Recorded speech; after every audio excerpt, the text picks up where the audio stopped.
দেশের অর্থনীতির অবস্থা ভালো না। অর্থনীতিকে ঠিক করতে আগামী 2 বছর কঠিন হবে বলে সংসদে জানিয়েছেন অর্থমন্ত্রী আমির খসরু মাহমুদ চৌধুরী। এই জন্য কিছু অজনপ্রিয় সিদ্ধান্ত সরকারকে নিতে হতে পারে বলে জানান তিনি। জাতীয় সংসদে অর্থনীতির সার্বিক অবস্থা তুলে ধরেন মন্ত্রী। জানান, বিদ্যুৎ খাতে 36,000 কোটি টাকা ভর্তুকি দিতে হচ্ছে বর্তমান সরকারকে। আরও দিতে হবে 20 থেকে 30,000 কোটি টাকা। সিলন টি রপ্তানিতে শীর্ষে। আওয়ামী লীগ সরকারের আমলে রেকর্ড বিদ্যুৎ উৎপাদনের গল্প শুনেছে বাংলাদেশ। জ্বালানি খাতের নানা অর্জন নিয়েও উদযাপন কম হয়নি। অথচ ভাড়াভিত্তিক বিদ্যুৎ কেন্দ্রে ক্যাপাসিটি ব্যয়ের নামে এখনও গুনতে হচ্ছে বিপুল টাকা। বিদেশিদের সাথে অসম চুক্তির ধাক্কা এখনও সামলে ওঠা যায়নি। জাতীয় সংসদকে অর্থমন্ত্রী জানালেন, বিদ্যুৎ খাতে বিগত দিনে লুটপাটের কারণে 36,000 কোটি টাকা ভর্তুকি দিতে হচ্ছে বর্তমান সরকারকে। আরও দিতে হবে 20 থেকে 30,000 কোটি টাকা। দুর্নীতি, অব্যবস্থাপনা আর ভুল নীতির কারণে এর খেসারত দিতে হচ্ছে এখন। বিদ্যুৎ খাতে যে লুটপাট হয়েছে বিগত দিনে, তার ক্ষতি এখন আমাদের সকলকে বহন করতে হচ্ছে।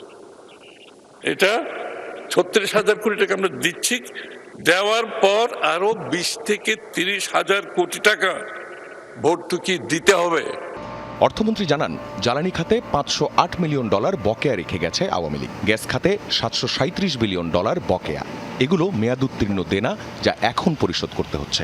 জ্বালানি তেলে 10,258 কোটি টাকা ভর্তুকি দিতে হবে সরকারকে। এলএনজি আমদানি বাবদ ভর্তুকি 11,000 কোটি টাকারও বেশি। জ্বালানি তেল 2026 এর মধ্যে এপ্রিল জুনের মধ্যে 10,258 কোটি টাকা ভর্তুকি আমাদেরকে দিতে হবে।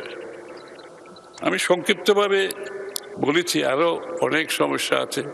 শেয়ার বাজারের আপনারা জানেন সমস্যা আছে, এবং ব্যাংকগুলোর রিক্যাপিটালাইজেশনের সমস্যা আছে, প্রাইভেট সেক্টরের রিক্যাপিটালাইজেশনের সমস্যা আছে। সব কিছুতে আমরা সর্বনিম্নে, কিন্তু এখন ইজ অফ ডুইং বিজনেসে বাংলাদেশ অনেকটা একেবারে তলায় এখন।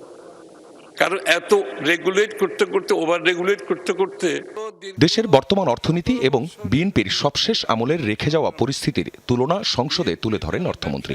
জানান, দারিদ্র্যের হার এখন 29.93%। রপ্তানি কমেছে 2.6%। খেলাপি ঋণ এখন 30%-এরও বেশি। 2005-এ যা ছিল 13%। Almost we are grinding to a halt অর্থনীতি। মন্ত্রী জানান, এই অর্থনীতিকে ঠিক করতে আগামী 2 বছর কঠিন হবে। আগামী 2 বছর কঠিন হবে। অনেকগুলো সিদ্ধান্ত নিতে হবে, অনেকগুলো মেজার নেব, যেগুলো জনপ্রিয় নাও হতে পারে। সুতরাং একটা কঠিন অবস্থা থেকে বেরোতে গেলে অনেক কঠিন সিদ্ধান্ত নিতে হবে।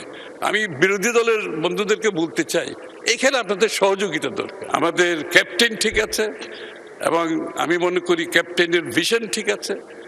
ন্যায় নীতির অবস্থান থেকে কাজ করছেন, সততার অবস্থান থেকে কাজ করছেন। স্বরাষ্ট্রমন্ত্রী বলেন, ব্যাংক দখল হয়েছে আওয়ামী লীগ আর অন্তর্বর্তী সরকারের সময়। দখল হয়েছে, স্টাইলটা একটু ভিন্ন ছিল মাননীয় স্পিকার। কেউ সরকারি ইন্টেলিজেন্স ব্যবহার করে হোটেলে ডেকে নিয়ে এসে করেছে, আর কেউ সরাসরি নারাই তাকবীর আল্লাহু আকবার বলে নিয়েছে। দেশ বিদেশ থেকে সামাজিক যোগাযোগ মাধ্যমে বাকস্বাধীনতার নামে যা চলছে, তা দেশে অনাচার বাড়াবে বলেও শঙ্কার কথা জানান স্বরাষ্ট্রমন্ত্রী। সামাজিক সোশ্যাল হারমোনি নষ্ট হয়ে যাবে, রিলিজিয়াস হারমোনি নষ্ট হয়ে যাবে, আমাদের এখানে অনেক কিছু অনাচার হবে। আখলাকুস সাফা, যমুনা নিউজ, ঢাকা।